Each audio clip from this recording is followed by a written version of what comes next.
Well, let's get some more reaction from Royce Mendes, who's managing director and head of macro strategy at Desjardins. I mean, those numbers give us a lot to work with. What is your takeaway? The limits the federal government is going to be placing on population growth, assuming this all materializes, is, I think, the biggest Canadian macro story that's come out recently. These are major curtailments to population growth and reducing not only limiting the growth in temporary residents, but actually reducing the number of temporary residents has, changed our outlook for the Canadian economy. We put out a scenario just last week on how it changes GDP, it changes employment. Things are not looking as bright as they were.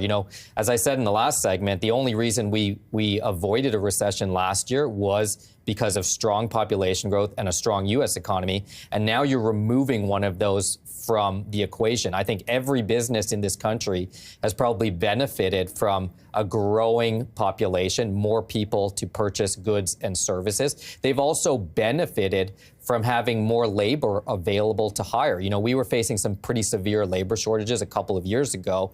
One of the main reasons that those have dissipated is because we've introduced so many new people who can work.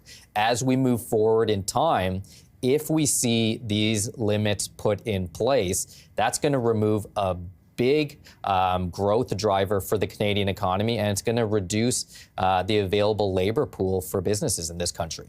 I just want to take a step back and, we can also share the numbers on our aging population, which got us to this conversation in the first place, right? Do we want to look like some European nations in 10 or 20 years? And so we have seen this immigration policy. And to your point, you're seeing some of the benefits. But as Heather's report highlighted, there are the complications in the short term as well. Could we have known? I mean, did we have to go through this process just to see how Canada's economy could adjust to these record population levels to kind of reach this conclusion? So we've always known that we need to introduce new people into the economy to replace the workers that are retiring and help out with the care economy. That being said, things got out of hand in the past couple of years with regards to temporary residents, and that's particularly people on student visas and people on work visas. Just to put this in context, last year, the Canadian economy saw population increase by 1.3 million. The U.S. economy, which is 10 times larger, saw population increase by 1.7 million.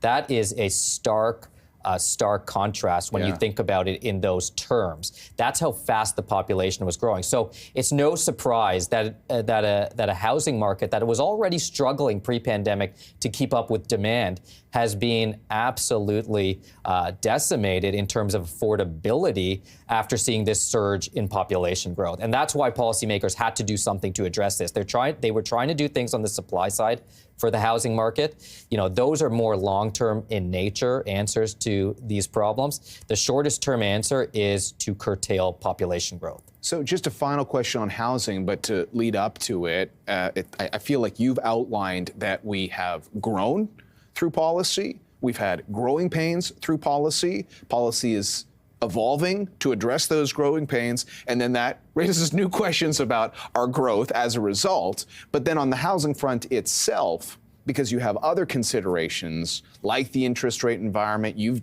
joined us on a number of occasions, your concerns about like the mortgage renewal process over the next couple of years. So add this update to what's going on with interest rate policy. What do you see in the cards for the housing market? I think 2024 might be a bit of a mirage. So you might start to see policymakers talk about rate cuts or eventually begin cutting rates this year, and maybe you will see a pop in the housing market. It's 2025 where things begin to get really worrisome. Number one is because you'll see the impacts of these limits on population growth. So the demand for housing won't be growing anywhere near as fast as it has over the past 12 months. Can I just jump in and ask, is that a bigger issue to think about than interest rates going down by 50 or 75 basis points? The big wild card is how much these mortgage renewals matter. If people are really struggling to make these mortgage payments, even if interest rates come down, we've shown on this show that the payment shocks for people are still large. They'll be paying a lot more because they took out mortgages in 2020 and 2021 where rates were basically at zero and you were getting mortgage rates of 1.5%, 2%. You're going to have mortgage mortgage rates much higher than that, probably in 25.